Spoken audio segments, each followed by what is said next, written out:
In this lesson, we'll be tackling an issue of paramount importance, which is rendering animations with moving objects in V-Ray. If you have ever rendered any sort of object animations in V-Ray, you know that having a flicker-free animation is really hard to achieve and really time-consuming. Usually, if you don't consider the right steps to render your animation, your final result will be an absolute mess and you would notice flickering all over the place in your render. In this lesson, we learned the right approach for rendering animations with moving objects in V-Ray using irradiance map and light cache. We're going to be working with this scene, and if I hit play, we have this animation going on.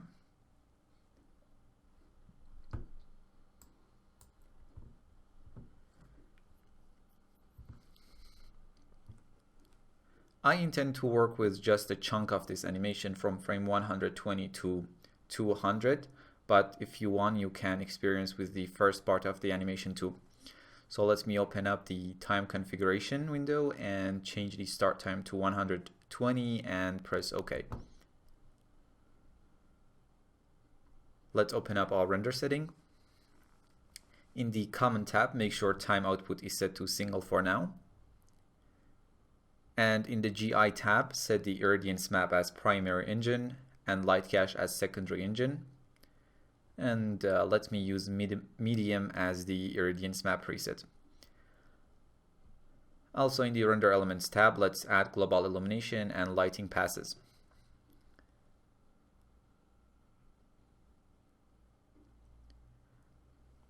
Without changing anything else, let's render the scene and see what we have.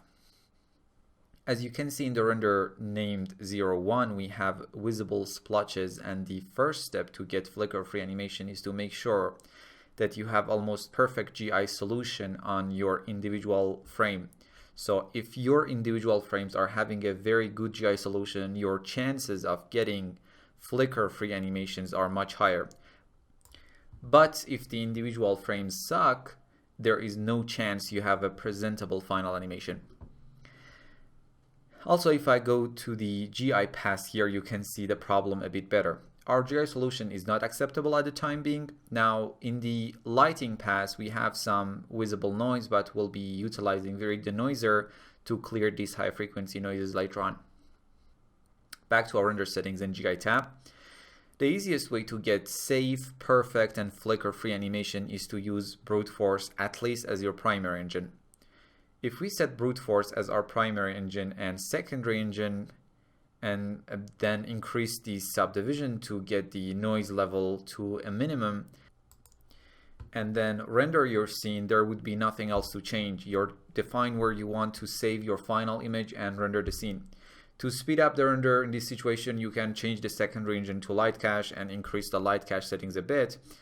Using brute force will give you a perfect flicker-free animation. The problem, as you know, would be the rendering time. If I render my scene with brute force as my primary engine and light cache as my secondary engine and render my scene, the result would be render 02. This render took 13 minutes, which is 10 times more than our previous render, which was just 3 minutes. But absolutely no splotches whatsoever. We might need to increase our brute force subdivision to decrease the overall noise, but generally you are guaranteed to get a flicker-free animation if you render all the frames using brute force. Now, in this case, we intend to render about 80 frames from 120 to 200. 30 minutes per frame is almost 2,400 minutes or 40 hours. That's a lot. For most of us, that's not a viable option. So in the render settings, let's set the irradiance map as the primary engine and light cache as the secondary engine. Now what we need to do is to crank up our GI settings until we get a clear GI solution. And when dealing with the animation, you need to really go the extra mile and make sure it is as good as it can get within a reasonable time frame, obviously. For this particular scene, I'm going to change the irradiance map preset to high animation and set the irradiance map subdivs to 90 and interpolation samples to 25. Obviously, I just didn't use these numbers from nowhere, I've experienced the scene, I have worked with the scene, I've tried different numbers, and I realized that 90 and 25 would possibly give me a very good result. So you need to go through the steps as we discussed in the irradiance map lesson, for example. In the light cache rollout, set the subdifs to something like 1200 or even more, and retrace threshold to 8. As I have discussed these parameters in details, I won't be explaining them again here. If you have any problem understanding these parameters, please refer back to the previous lessons.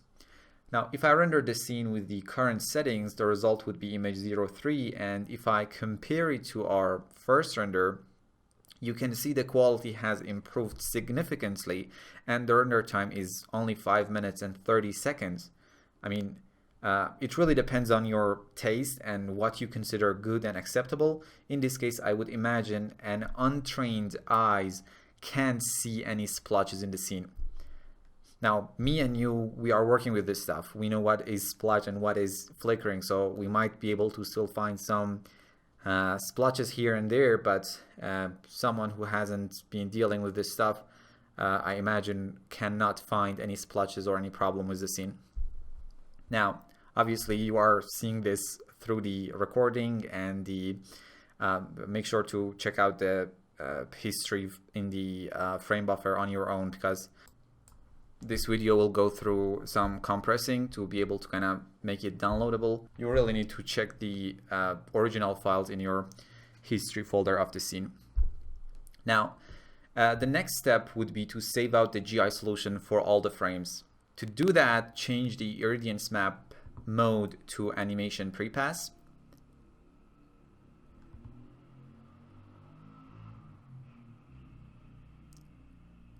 Now, V-Ray asks you where do you want to save the GI solution for all the frames.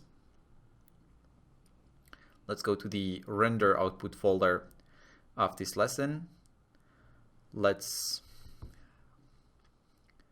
create a new folder and name it irradiance map, and go inside it and set the file name to box or whatever you want and press save. Also, if in your scene, in addition to object animation, you also have a camera animation, please enable use camera path option both in the irradiance map and light cache.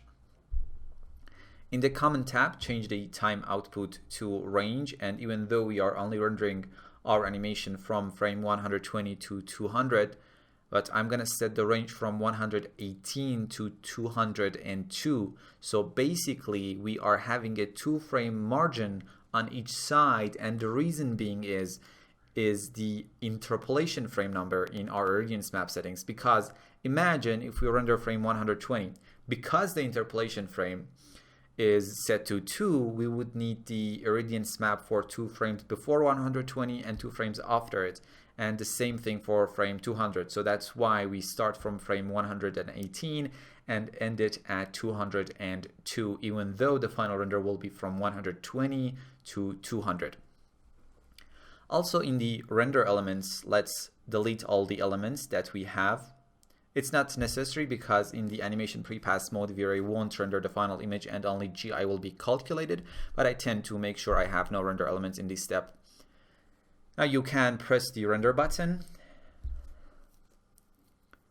and V-Ray calculates the irradiance map and light cache for all the frames in the animation and creates one separate map for each frame.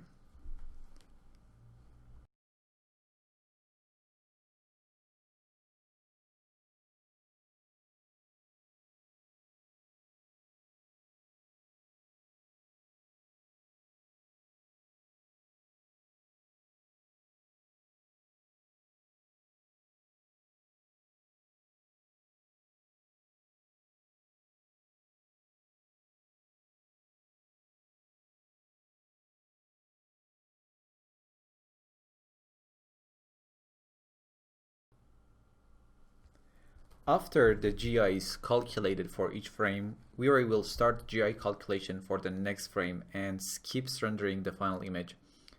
As you will see, after the first frame is finished, we start calculating the GI solution for the next frame immediately. Now, We wait, and after the GI calculation is finished for all the frames, I'll be back.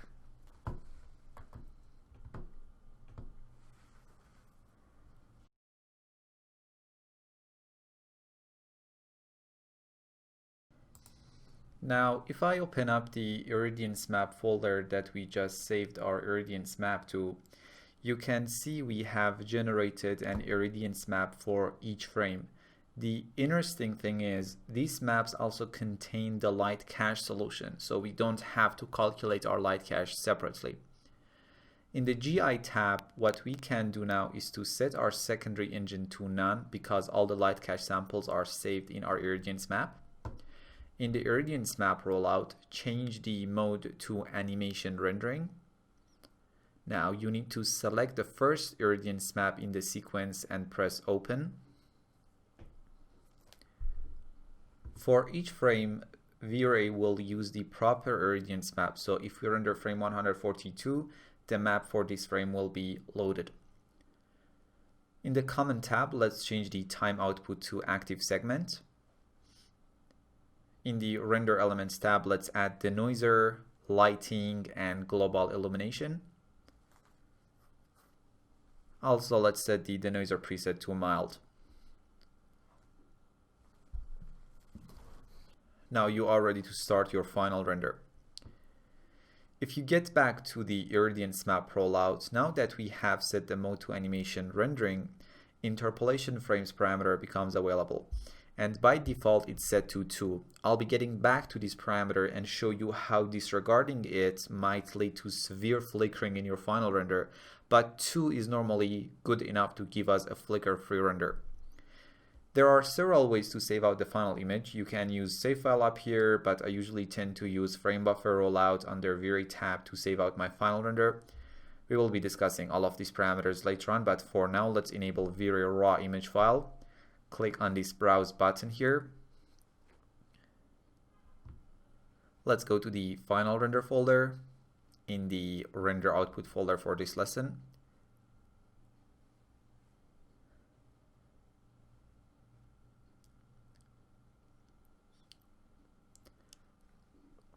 Set the OpenEXR as the output format and change the file name to box and click save and start the render.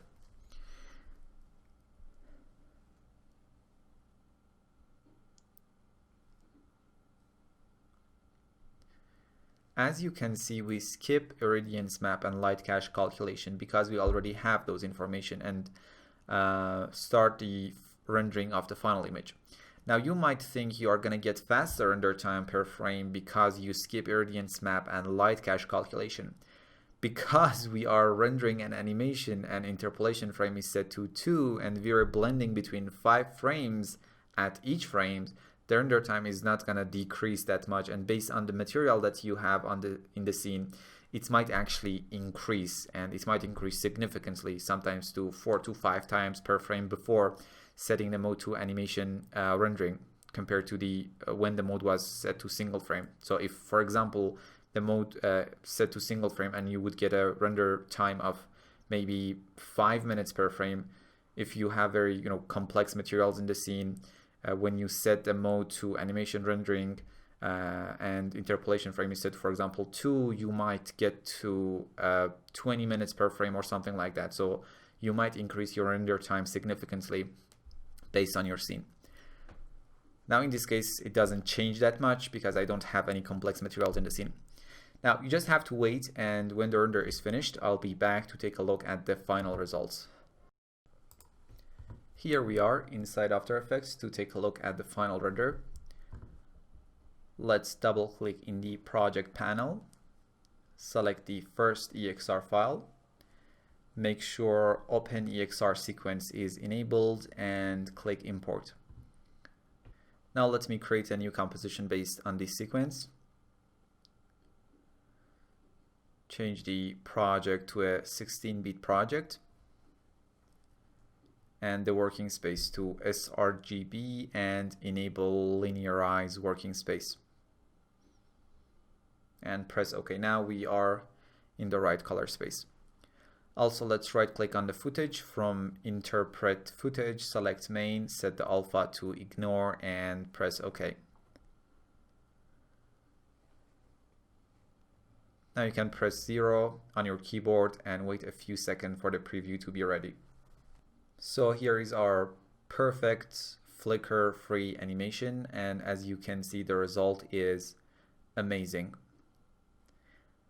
I mean, we still have some small noise to get rid of that can be solved simply by using Vary Denoiser Pass. We already have Vary Denoiser Pass saved in our final render.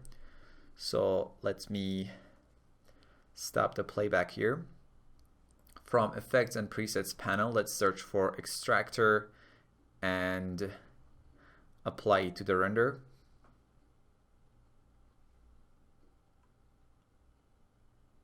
Click on this empty space and from Layers, select Vary Denoiser. Now let's press 0 again and wait for the new preview.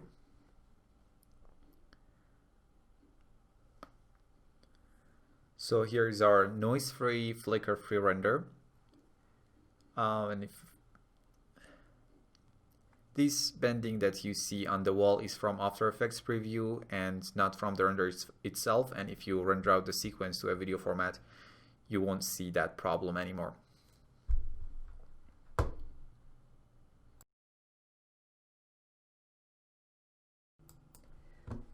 Now back to 3ds Max, let me open up the RAM player and open up the sequence here.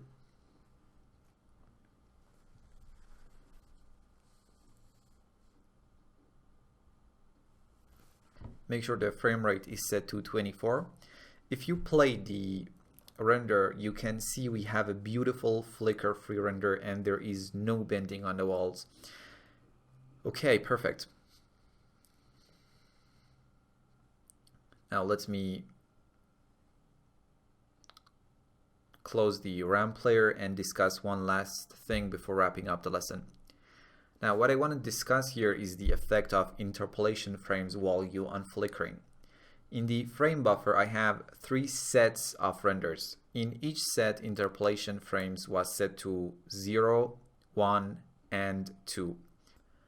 I have just rendered this very small portion of the image around the main sphere to speed up the process. In the first set, the interpolation frame was set to 0, and I have rendered frames 188, 189, and 190 in order. Let me go through these renders. You notice how the reflection on the sphere here is not constant throughout those 3 frames, and we get very obvious flickering even in these 3 frames. Now imagine how it would look like in the entire animation. In the next set, interpolation frames was set to 1, and as I go through these renders, you can see the flickering is a lot less.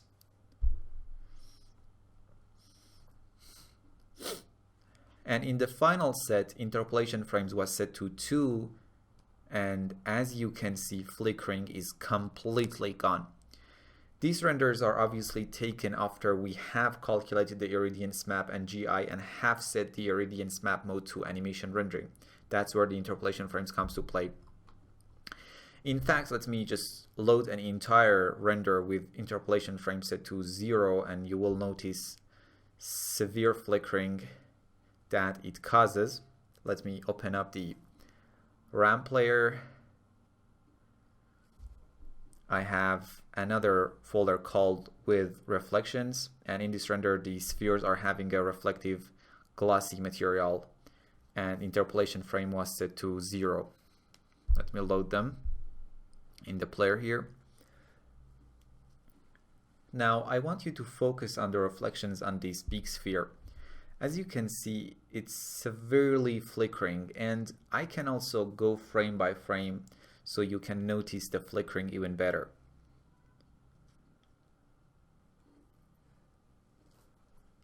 So the moral here is to make sure your interpolation frame number is high enough to prevent any flickering. Okay, so that's about rendering flicker-free animations in V-Ray. I know it seems very complicated and doing this step and doing that step, but in fact, it's not like that at all. After a while, it becomes your second nature. You just watch these lessons a few times if you find the content to be a bit difficult, but I promise you it's not difficult. Just watch it again and you can see how easy it is and how quick it can be done, because I'm kind of talking about this stuff and make sure you understand everything. That's why it takes so much to set up. In fact, it takes 30 seconds to set up everything, besides the renders, but it's going to be very fast and very easy. Just try to watch the lessons a few times if you have any problem. So perfect. See you in the next lesson.